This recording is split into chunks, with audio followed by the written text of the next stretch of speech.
Saya terdengar.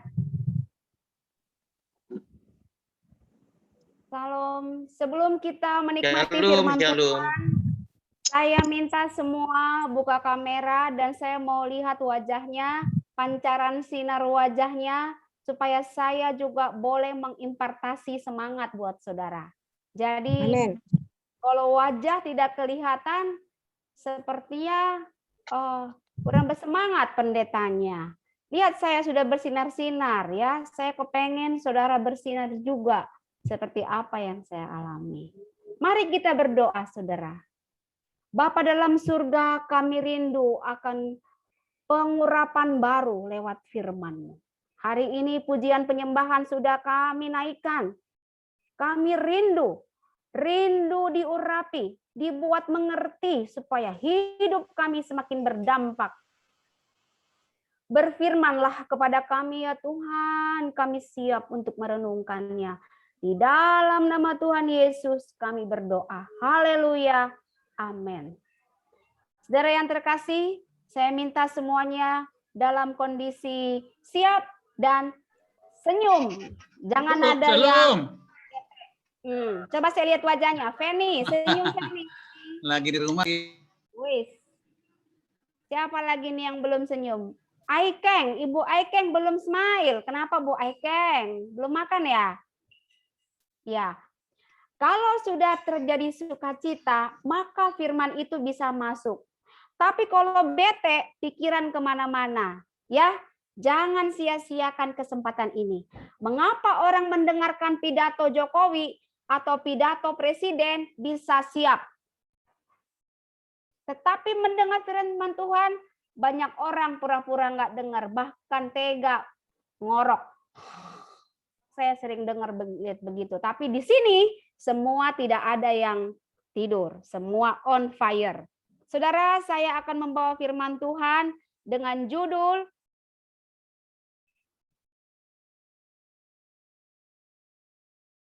Alat Kerajaan Allah. Alat kerajaan Allah.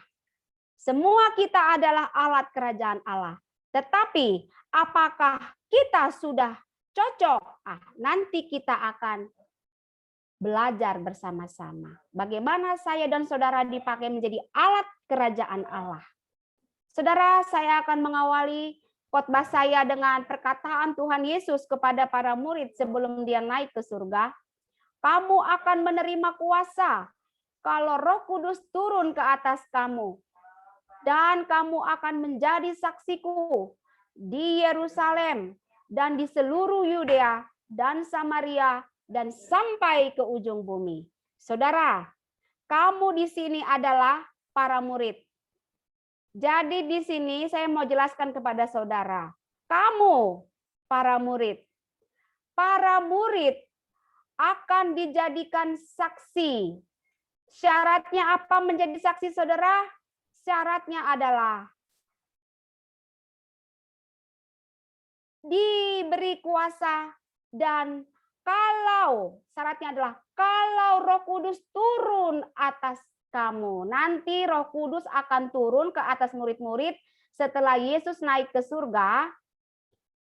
Maka Dwi bisa jadi saksi. Diana Sinuraya, engkau juga. Kata kamu ini termasuk saya dan saudara. Kita kan murid Tuhan Yesus ya. Jadi Dwi, kamu bisa jadi saksi. Pede ya Dwi ya, harus pede ya. Harus amin, pede. amin, amin. Jangan kamu merasa ragu-ragu. Kamu memang kepengen jadi pendeta kan? Nanti pengurapan akan ada. Iya.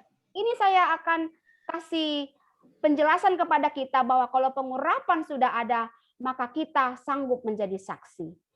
Nah, di sini ada kata Yerusalem, saudara. Yerusalem artinya apa? Yerusalem artinya mulai dari diri sendiri dan keluarga kita harus kita dahulukan, kita bersaksi kepada mereka. Baru kita ke seluruh Yudea. Yudea adalah saudara-saudara kita. Mungkin di rumah ada keponakan kita, ada mbak kita, ada supir kita, bersaksilah kepada mereka. Kemudian Samaria, Samaria artinya kepada orang yang tidak seagama dengan kita. kaum Kedar, ya. Sampai ke ujung bumi. Sampai ke ujung bumi. Saudara yang terkasih, ini dia yang mesti kita akan sadarkan pada saat ini. Jadi, kalau mau menjadi alat kerajaan Allah, harus memiliki Roh Kudus. Nah, saya akan menceritakan satu nabi, seorang nabi yang dipilih Tuhan sejak lahir. Nah, sekarang saya mau diskus dulu sebentar ya, sedikit ya. Biasanya kalau khotbah itu, kalau semua slide, orang sengaja tutup video supaya pengkhotbahnya nggak lihat. Saya lebih suka melihat saudara, berinteraksi. Sebelum saya tayangkan tentang seorang nabi yang telah dipilih Tuhan sejak lahir, sebelum lahir sudah dipilih, saya mau bertanya kepada saudara. Saya boleh pilih ya, Pak Tirta Kesuma di Kanada. Hi, how are you? Dibuka Pak, dibuka di unmute, unmute-nya dipencet Pak. Saya mau discuss salah saya. Pak Tirta Kesuma, apa pendapat Bapak? Apakah sekarang di musim COVID ini masih muncul nabi? Karena saya baru saja beberapa minggu lalu lihat di YouTube ada orang mengaku nabi, Pak. Bapak setuju? Ya, nabi yang ke-26 itu ya kayaknya. Ya, orang punya hak ya. Allah juga memberi hak kepada setiap manusia untuk dia ya istilahnya melakukan sesuatu, tapi kalau tentang nabi itu memang Allah sudah menutup, tidak ada lagi nabi. Ya, ada kalaupun ada ya nanti mungkin nabi palsu itu ada di Alkitab ada. Yang saya maksud di sini bukan nabi ke-26 Pak, tapi ada seseorang mengklaim dia adalah nabi, ada di YouTube. Contoh, Nabi Indiana. Saya tidak mau di depan saya ada nabi, karena saya bukan nabi. Kalau pendeta, iya, saya memang pendeta yang ditahbiskan oleh lembaga sinode. Bukan pendeta sendiri. Saya sekolah teologi, saya mengikuti syaratnya. Setelah kita sekolah teologi, kita dibentuk lagi di sebuah jemaat, baru kita ditahbiskan oleh sinode. Jadi, nggak boleh sembarang-sembarang. Ya, tiba-tiba orang mengaku pendeta, yang pendetain siapa? Makanya saya bukannya sombong ya. Kenapa saya selalu mencantumkan pendeta di depan nama saya? Karena memang saya adalah berbeda. Karena saya tahu saya ada pengurapan. Harus yakin. Ya. Jangan kita jadi pendeta, aku diurapi nggak sih? Nggak boleh ragu. Saya tidak ragu di sini karena saya ditahbiskan sebagai pendeta. Saya bukan nabi. Nah, sekarang kita sepakat bahwa tidak boleh sembarang orang mengaku nabi. Ada ibadah. Yang setuju kasih jempol aja supaya nggak berisik. Tidak boleh sembarang orang mengaku nabi. Jadi, kalau ada satu hamba Tuhan, dikit-dikit penglihatan, tiap hari penglihatan, lihat ini, lihat itu, saudara perlu diuji. Penglihatan apa menghayal atau di karang-karang begitu. Saya di sini tidak terlalu percaya dengan penglihatan. Saya hanya percaya pada firman Tuhan di dalam Alkitab. Suara Tuhan bisa saya dengar lewat Alkitab.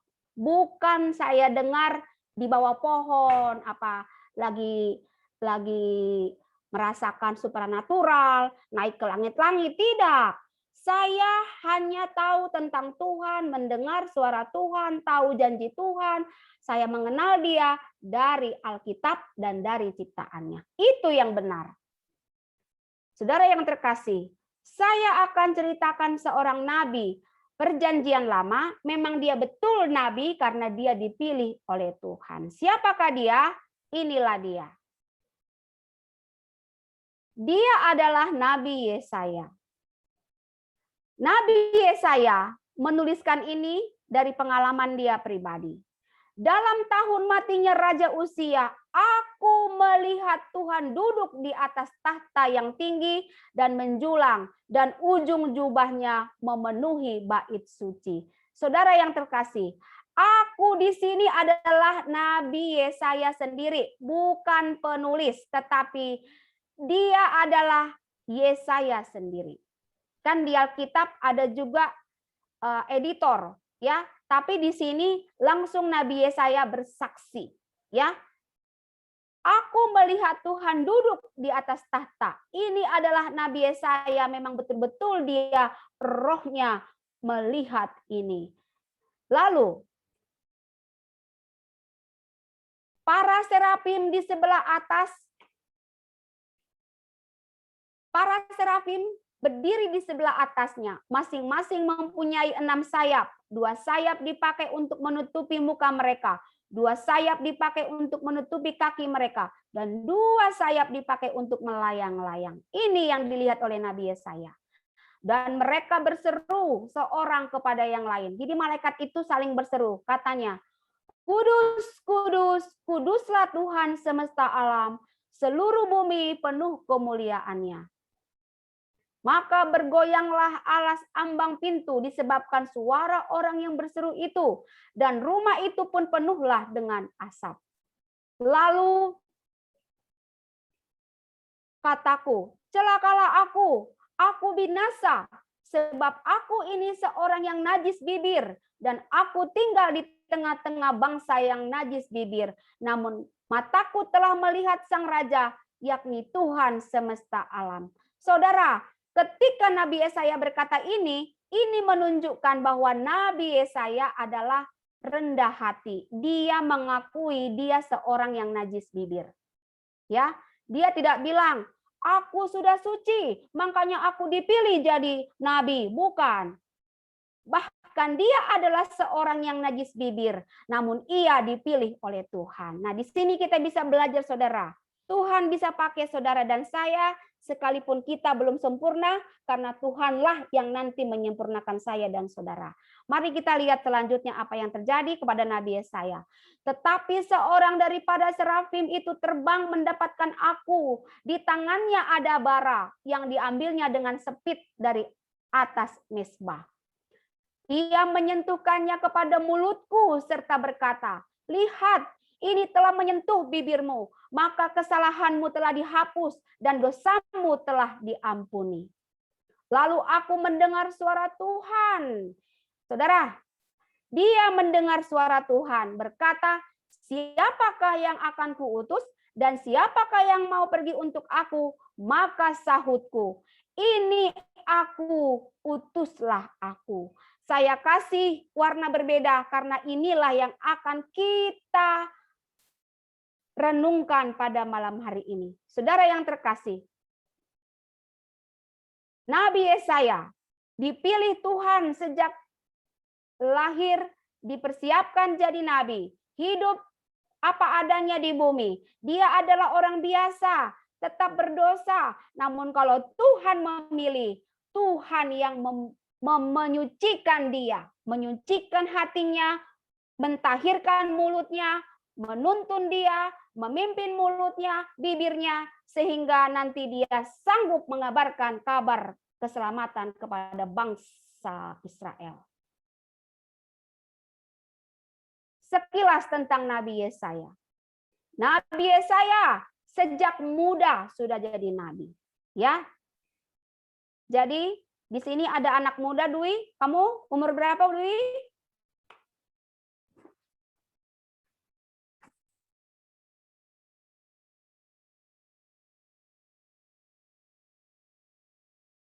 Mana Dwi? Signalnya, udah pulang dia. signalnya nggak bagus. Ada? Nggak ada. Oh, udah keluar ya. Ya. Dwi ini pernah menelpon saya, dia rindu jadi pendeta, saudara. Saya lagi mendoakan dia supaya dia dapat sekolah teologi dan dapat beasiswa. Anak muda yang punya semangat jangan dipadamkan, saudara. Nanti Tuhan yang membentuk. Nabi Yesaya sejak muda sudah jadi nabi. Tadi, ya, kita lihat di sini. Nabi Yesaya sejak muda sudah jadi nabi. Dia menjadi nabi sejak muda, selama 60 tahun dia nabi. Ia melayani 4 pemerintahan, ya. Kalau di Israel, satu pemerintahan artinya sampai raja itu mati, baru digantikan anaknya. Berarti Nabi Yesaya ini melewati beberapa raja. Azaria, Yotam, Ahaz, Hizkia. 4 pemerintahan dia lewati, saudara.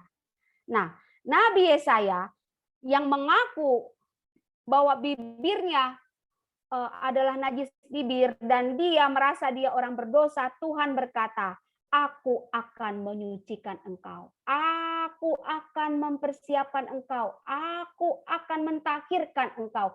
Aku akan mengurapi engkau. Nabi Yesaya supaya yakin di dalam penglihatannya malaikat memegang bara api dan disentuhkan ke mulut Nabi Yesaya.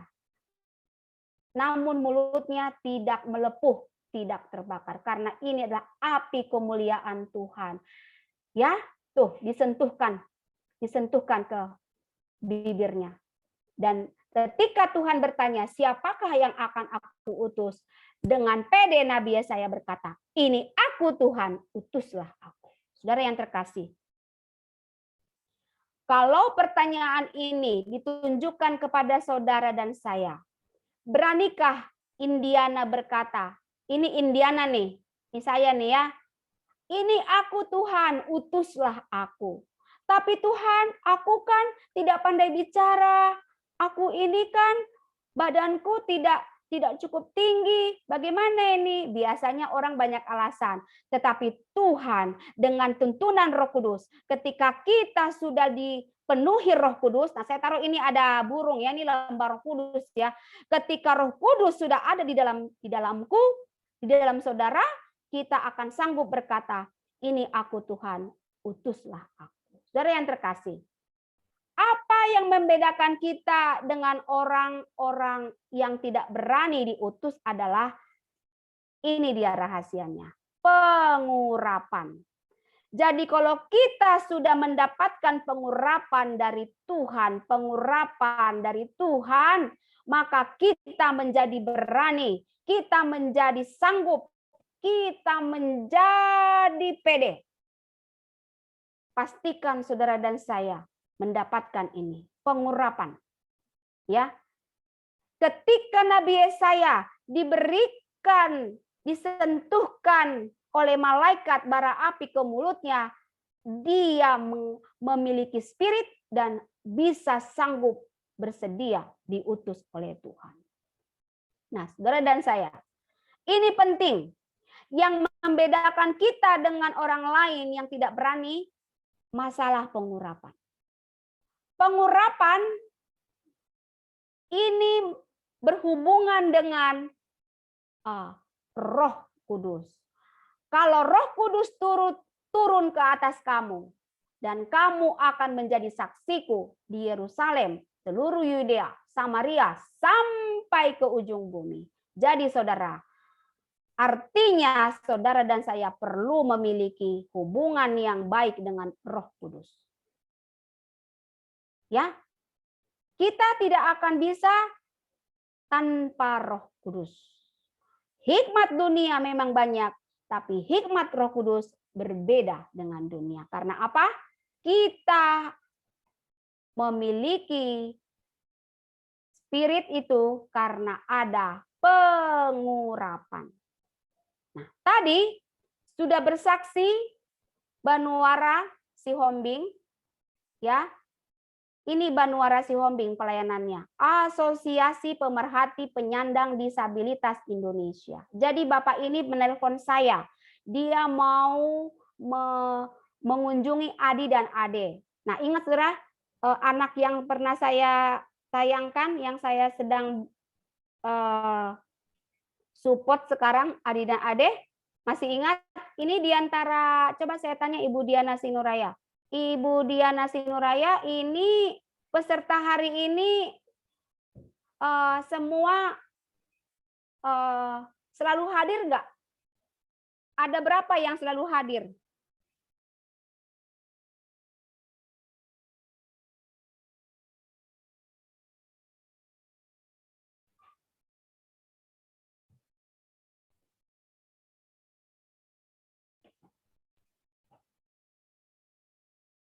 Nah, waktu itu saya pernah menayangkan Adi dan Ade, ingat ya Bu Diana ya?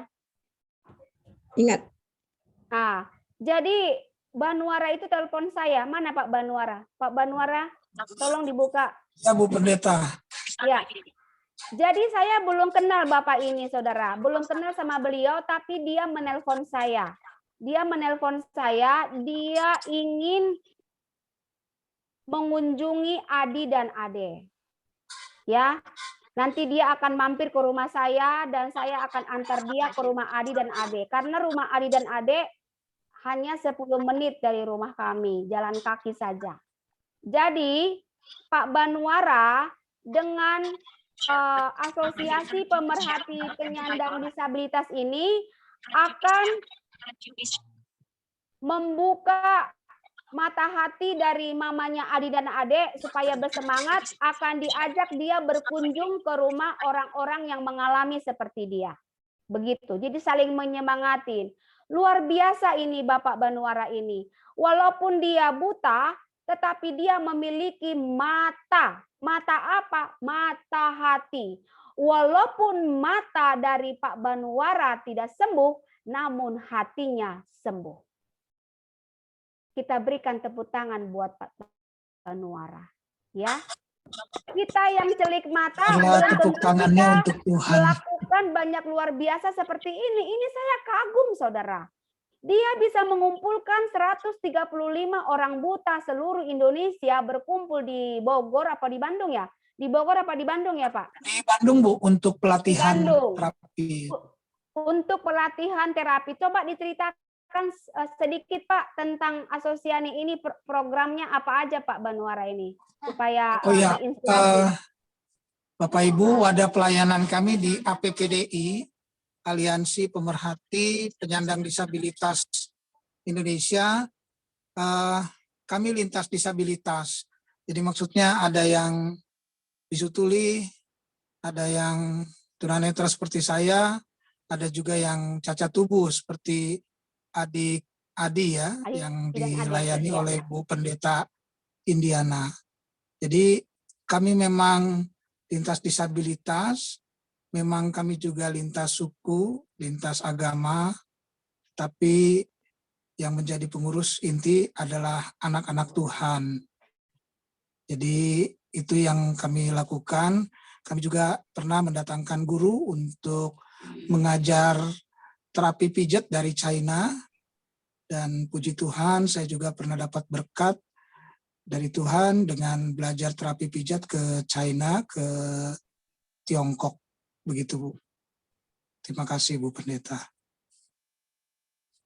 Ya, jadi luar biasa ini Bapak Ibu yang terkasih. Dia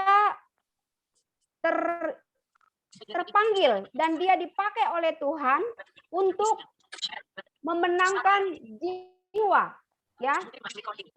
Nah, saudara yang terkasih, saya akan sedikit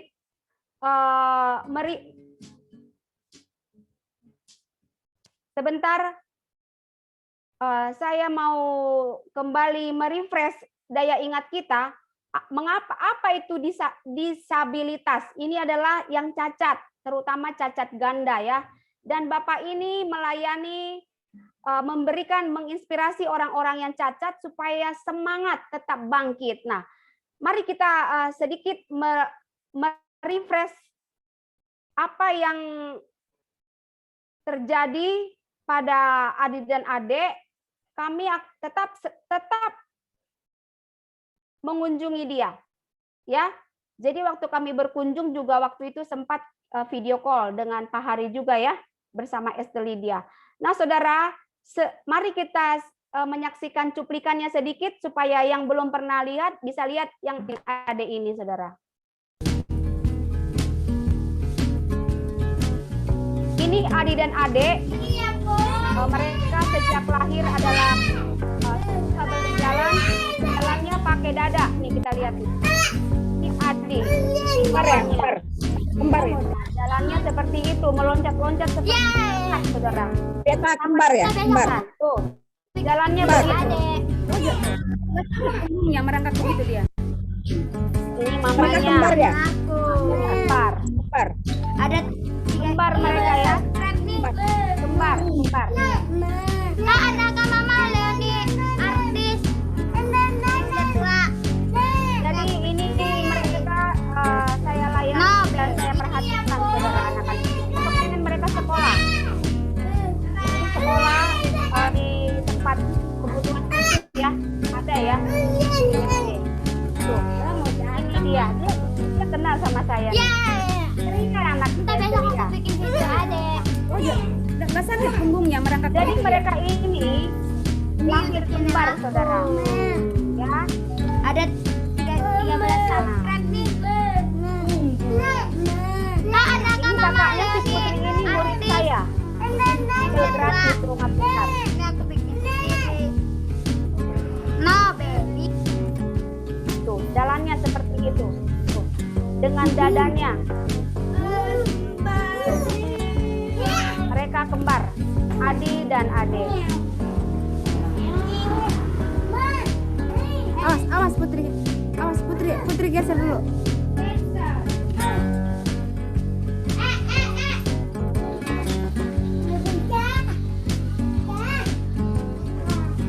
Sekarang mereka sudah 8 tahun, lahir 2013.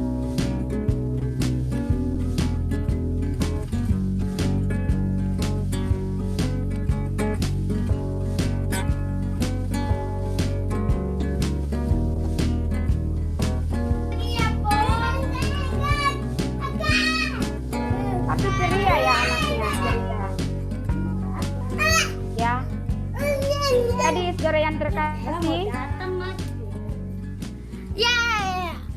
inilah yang akan dikunjungi oleh Pak Banuara. Saya sangat-sangat kagum ya.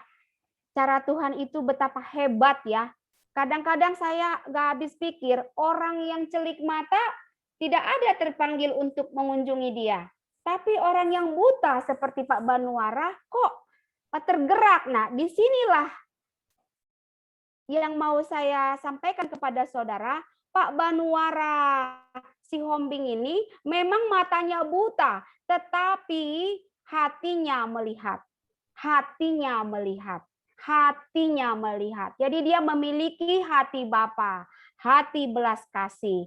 Sungguh luar biasa. Dan saya akan nanti kalau Pak Banuara datang, saya akan shoot supaya dunia melihat kejadian ini, ya. Yang sakit yang menyembuhkan, yang sakit yang menghibur, saudara. Jangan kita menunda-nunda untuk dapat memberikan belas kasih kita kepada orang. Jangan menunggu uang banyak, jangan menunggu apa banyak alasan.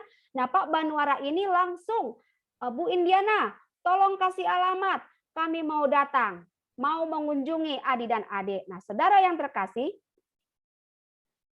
lewat Asosiasi Pemerhati Penyandang Disabilitas Indonesia, APPDI, Pak Banuara ini banyak melayani orang. Nah, ini foto-foto saya dapat dari dia. Saya sengaja minta, ya, nih. Ini nih Pak Banuara kan, tuh. Banyak orang sudah lewat dia mendapatkan berkat.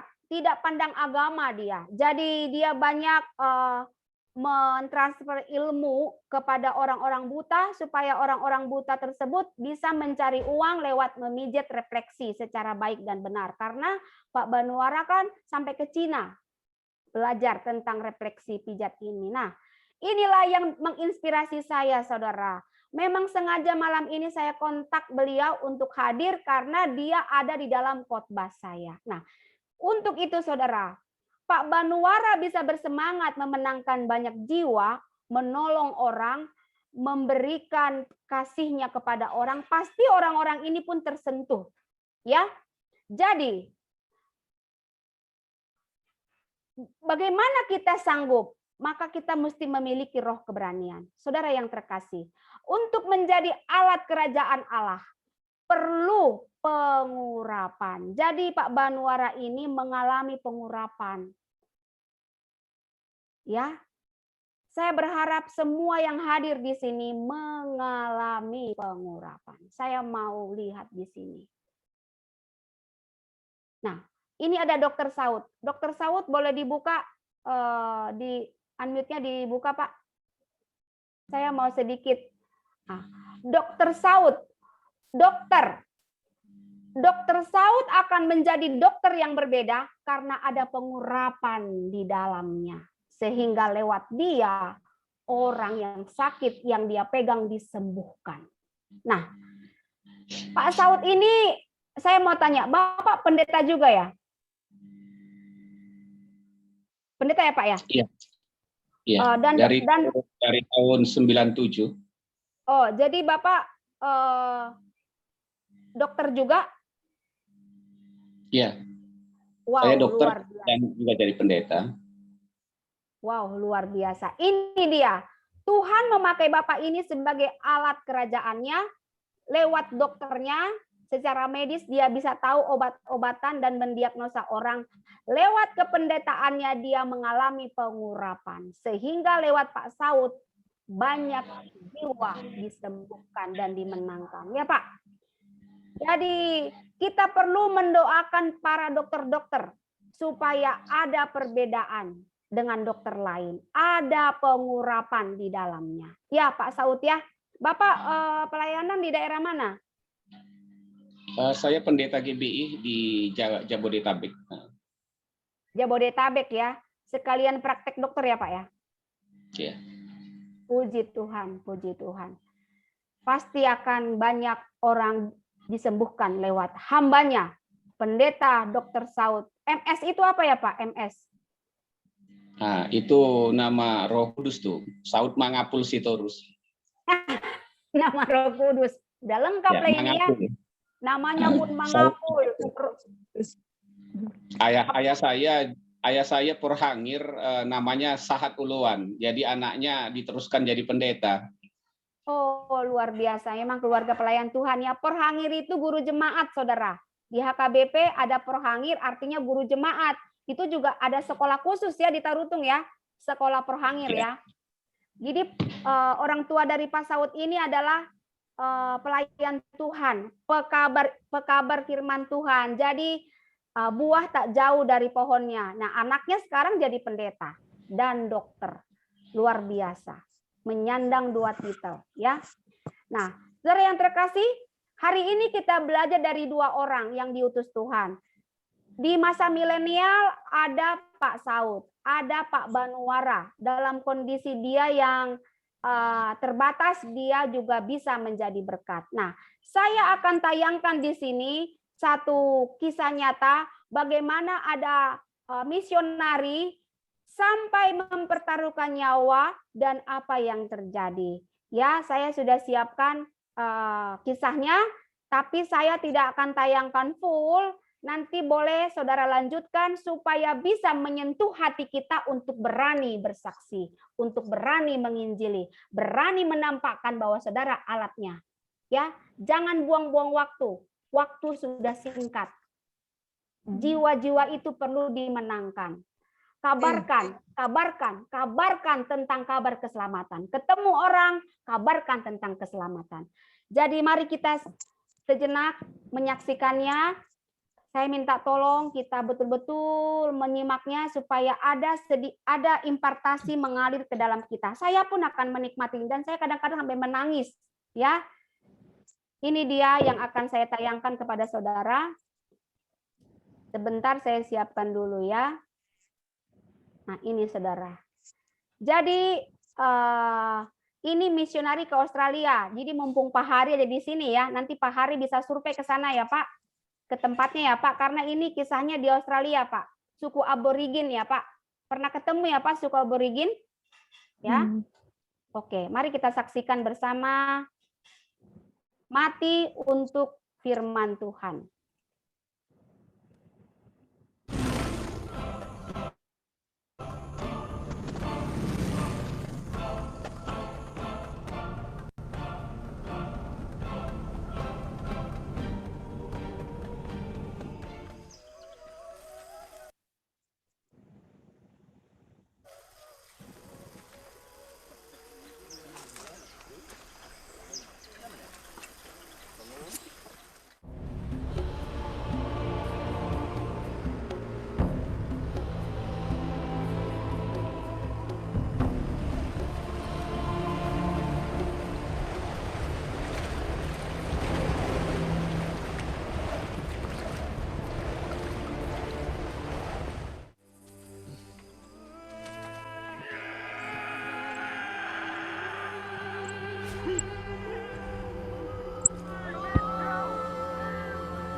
Waodani attack? Will you defend yourself?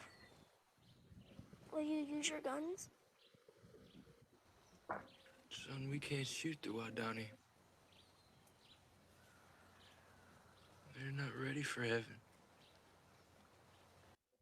We are. Promise me one thing. Just one.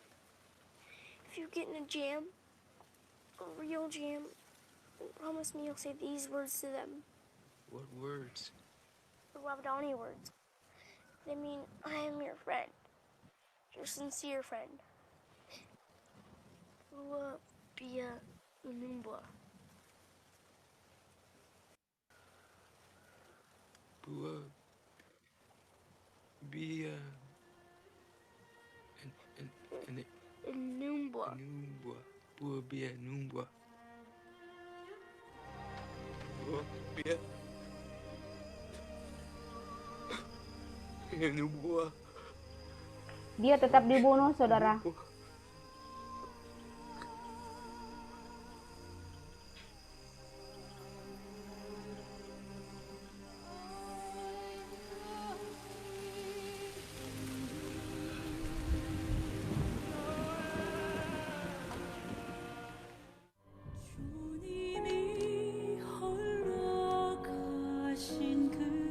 Ada 5 orang misionaris sudah mati.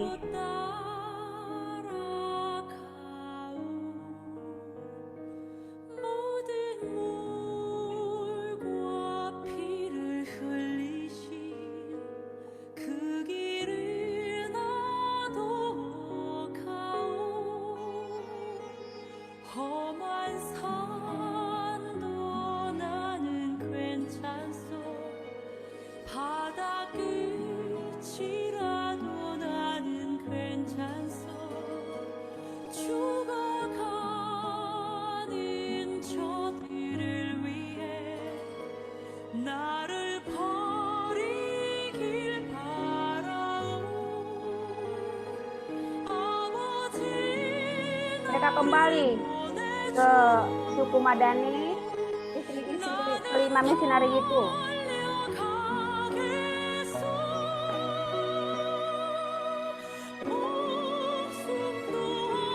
Memberikan bantuan makanan.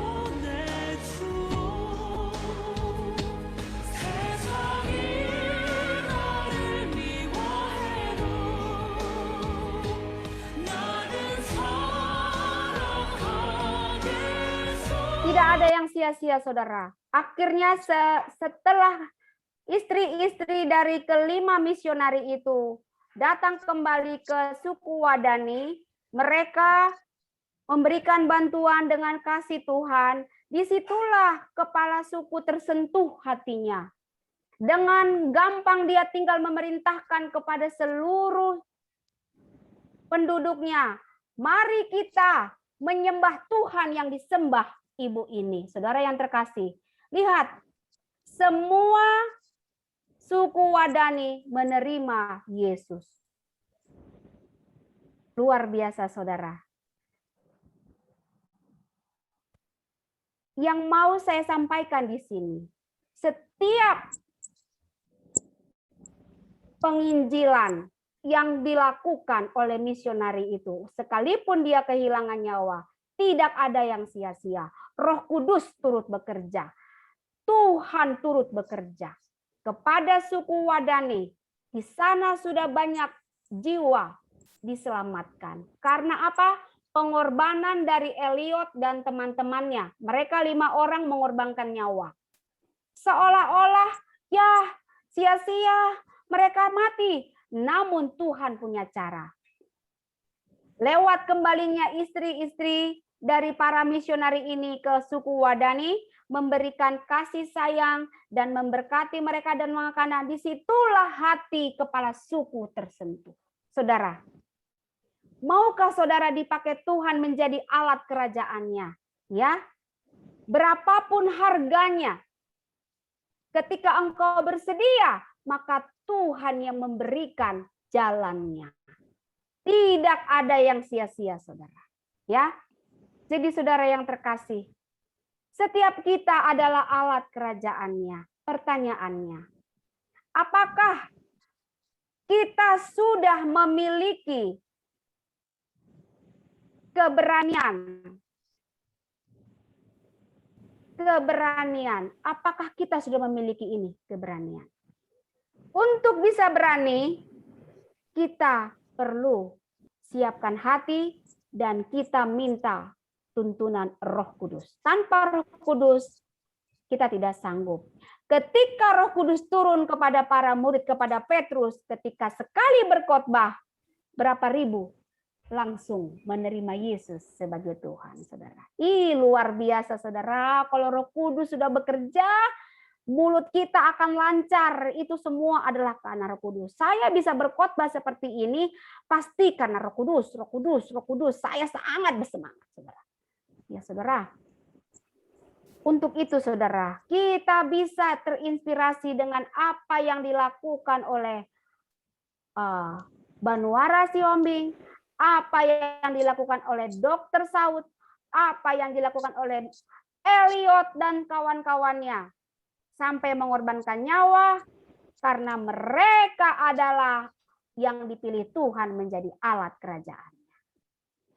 Saudara, untuk bisa menjadi alat kerajaan Allah ini, yang perlu kita renungkan dan perhatikan, dan kita perlu menyadari bahwa saya dan saudara memiliki pengurapan yang membuat kita berani mengabarkan Injil.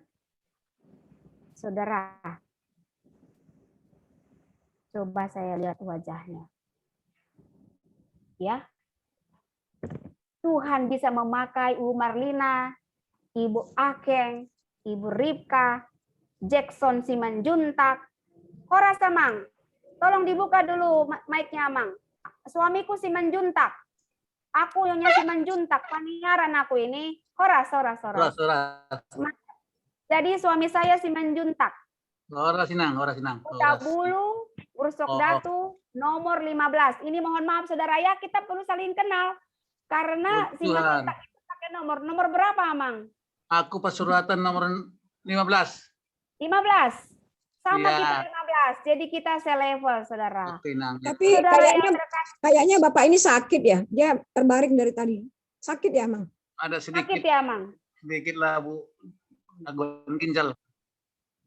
Nanti bisa nih minta nasihat ke Dokter Saud. Nanti saya akan berdoa buat Amang Jackson Simanjuntak ya. Engkau akan sembuh di dalam nama Tuhan Yesus. Saudara yang terkasih, Horas, ada Amang Simandung Kalit. Horas, Amang. Dia tinggal, Amang. Buka mute-nya. Mute-nya dibuka. Dibuka mute-nya, Amang Edward. Tinggal di Bekasi Utara. Di Bekasi? Iya. Oke, Amang. Pandita doa, Amang? Iya. Puji Tuhan. Di sini adalah penuh pendeta yang penuh pengurapan. Wow. Kalau tidak pengurapan, ya, tidak berjumpa-jumpa kita di sini. Saya yakin betul semua kita ada pengurapan. Pak Hari ada pengurapan. 24 jam standby Zoom. Kalau bukan karena Roh Kudus, mana bisa? Itu ada Roh Kudus di dalam beliau. Ya, Pak Hari, diberkati engkau. Ya, pendeta Anneke, tuh, di mana-mana dia tetap on Zoom-nya. Ini kalau nggak karena pengurapan nggak mungkin bisa begini. Ya, halo, salam, Bu Pendeta Anneke. Di luar dia ada pohon-pohon itu, ada langit. Saudara yang terkasih. Semua kita ada alat kerajaan Allah. Ya. Apapun yang terjadi dalam hidup kita, itu kesempatan emas kita untuk mengabarkan kabar keselamatan kepada siapa saja di sekitar kita. Saya juga udah pernah bersaksikan di sini bagaimana saya menyapa pemulung, menyapa tukang sapu, tukang sampah yang selama ini tidak dipandang orang, tetapi mereka adalah berharga di mata Tuhan. Saudara yang terkasih, hari ini kita harus menyadari bahwa kita adalah alat kerajaan Allah. Mari kita katakan, saya adalah alat kerajaan Allah. Semua ngomong sama dirinya, saya adalah alat kerajaan Allah. Saya adalah alat kerajaan Allah. Saudara dan saya adalah alat kerajaan Allah. Dan ada pengurapan. Ya, kalau ini ada, maka roh keberanian itu ada di dalam kita, saudara. Luar biasa ya. Haleluya, haleluya. Saya minta satu orang dari saudara boleh feedback ya, boleh menyampaikan kesaksian singkatnya bagaimana saudara menjalankan fungsi sebagai alat kerajaan Allah. Kalau langsung tunjuk tangan boleh, saya coba. Siapa mau men-sharingkan pengalamannya sebagai alat kerajaan Allah, mengabarkan Injil untuk menginspirasi kita semua? Saya persilakan, 1-2 orang. Kalau tidak saya tunjuk nih dengan tuntunan Roh Kudus. Saya tunjuk saja ya. Banuara sudah. Ya, ini ada tutup nih, ref. Kalau ref itu kan pastor ya.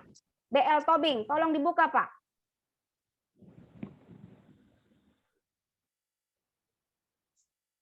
Oke. Saya akan tanya ke Amang Pendeta Edward Simanungkalit. Sharing sedikit, Pak. Selama Bapak menjadi alat kerajaan Allah, bagaimana pengalaman Bapak ketika Bapak menginjili, Pak?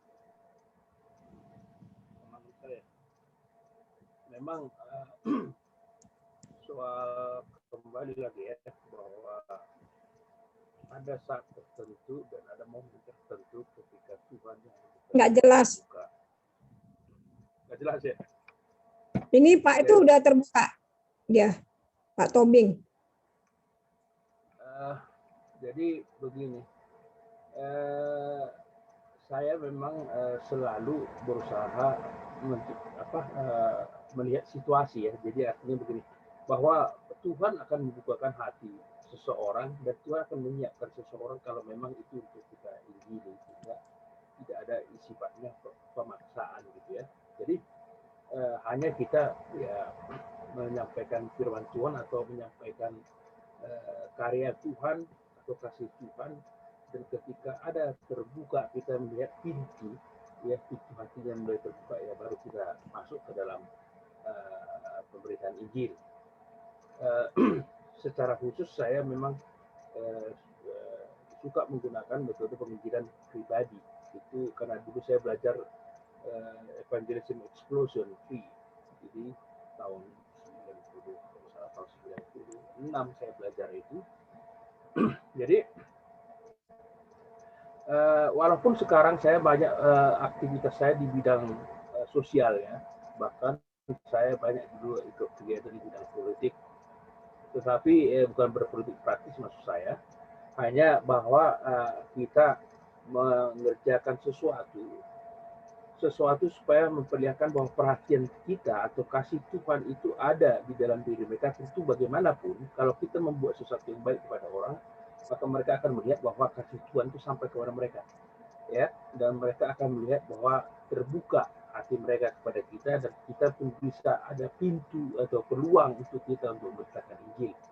Itu yang kami lakukan. Jadi banyak kepada orang-orang yang tidak mampu ya, itu kami lakukan, kami kerjakan, walaupun saya tidak pakai label Kristen, tapi itu kami lakukan yang seperti itu.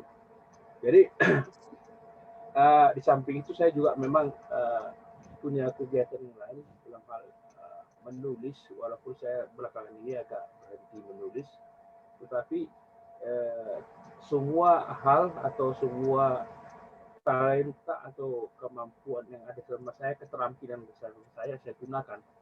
Dan juga saya pun juga sudah bisa juga membimbing anak saya yang sekarang ini sudah jadilah, walaupun dia bukan pendeta, tapi untuk memberitakan firman Tuhan dia sudah jadi, dia sudah menjadi di dunia intelektual, tapi di dunia intelektual Kristen dia, karena dia waktu dia di Universitas Gajah Mada dia menyampaikan firman Tuhan di lingkungan mahasiswa dan juga sekolah yang ada di Yogyakarta. Jadi itulah yang yang saya persiapkan. Jadi saya mempersiapkan anak saya juga, dan pada waktu dia semester 3 dia sudah mampu menulis buku handbook penginjilan yang dilabel dengan label Universitas Gajah Mada ya. Jadi bukan umum gitu, tidak, tapi diizinkan oleh Universitas Gajah Mada untuk menulis buku, dan itu dipakai. Saya sudah menangkap apa yang Bapak sudah sampaikan dan sungguh luar biasa, ini menginspirasi.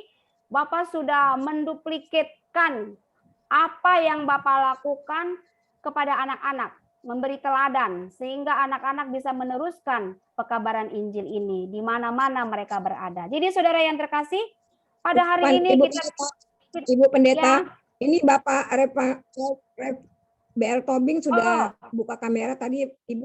Ya, saya tadi sudah menyapa Bapak Rev BL Tobing. Rev ini apakah pastor apa Bapak penginjil ya Pak? Reverend. Salam menang. Salam kenal ya Bapak Ibu. Saya Reverend Tobing. Saya ada sekarang di Papua, tapi tahun 93 kami sudah ada perintisan di kota Demak ya. Kalau Bapak Ibu pernah ke Demak, itu adalah kota santri. Dan tahun 93 kami sudah buka pelayanan di sana. Papa saya seorang pendeta dan gembala, mertua saya juga adalah pendeta gembala, istri saya juga adalah seorang pendeta dan pelayanan sekarang di Medan ya. Saat ini saya ada di Papua untuk penginjilan di pedalaman dan tugas pekerjaan juga. Jadi itu mungkin sedikit perkenalan dari saya Bapak Ibu.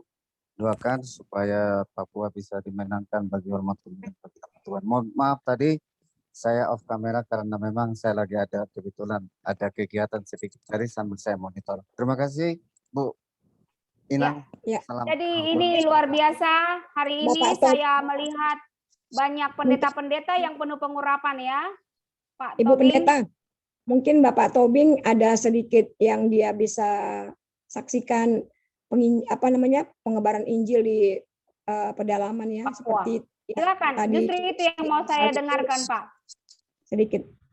Kesaksian Bapak bagaimana terpanggil jadi misionari ke Papua dan apa yang Bapak lakukan untuk menginjili, itu luar biasa. Kami ingin mendengarkan ceritanya sedikit Pak.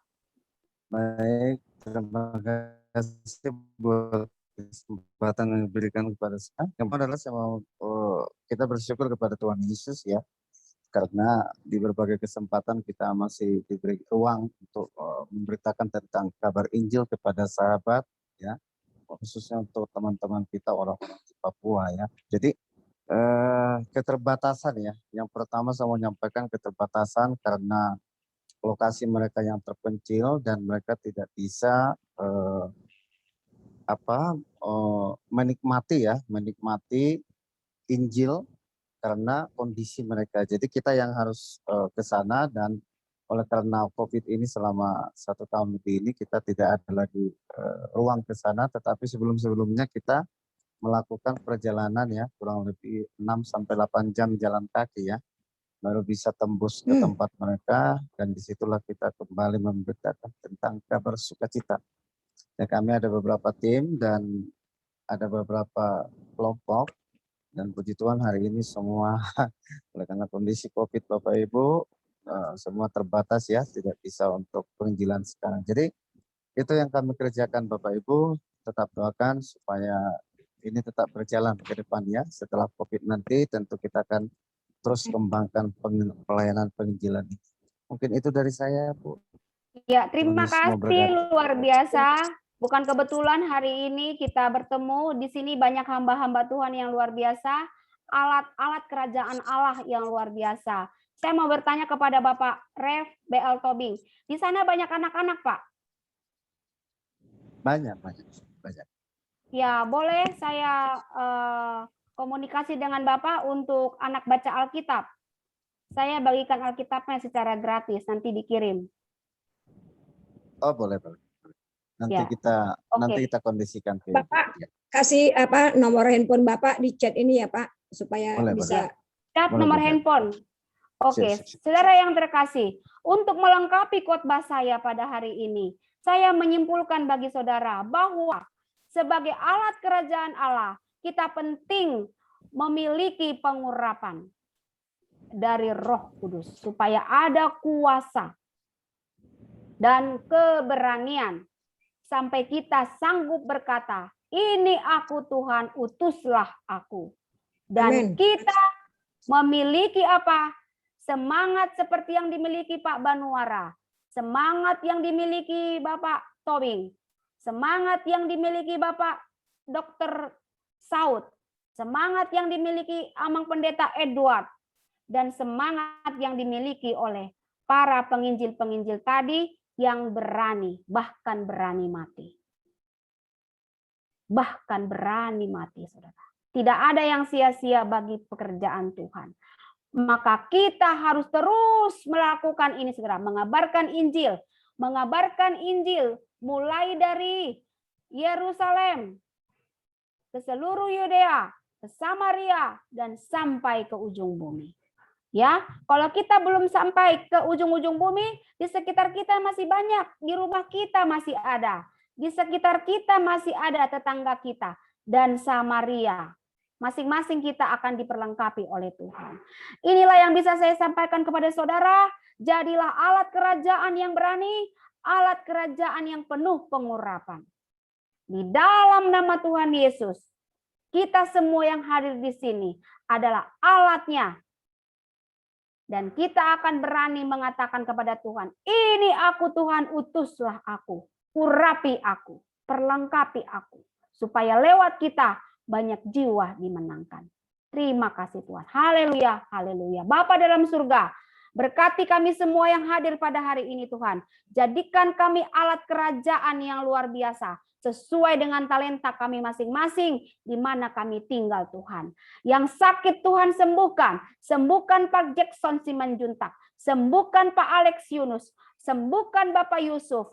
Dan sembuhkan yang sakit di sini. Dan semua di sini berikan spirit semangat dari Roh Kudus. Pengurapan ada padamu. Engkau adalah alat kerajaan Allah. Terima kasih Bapa di surga untuk firman-Mu. Berikan kami keberanian seperti Yesaya. Berikan kami hati yang mau bersemangat. Membuka mulut kami mengabarkan kabar keselamatan kepada siapa saja yang kami jumpai. Di dalam nama Tuhan Yesus kami berdoa. Haleluya. Amin. Saya kembalikan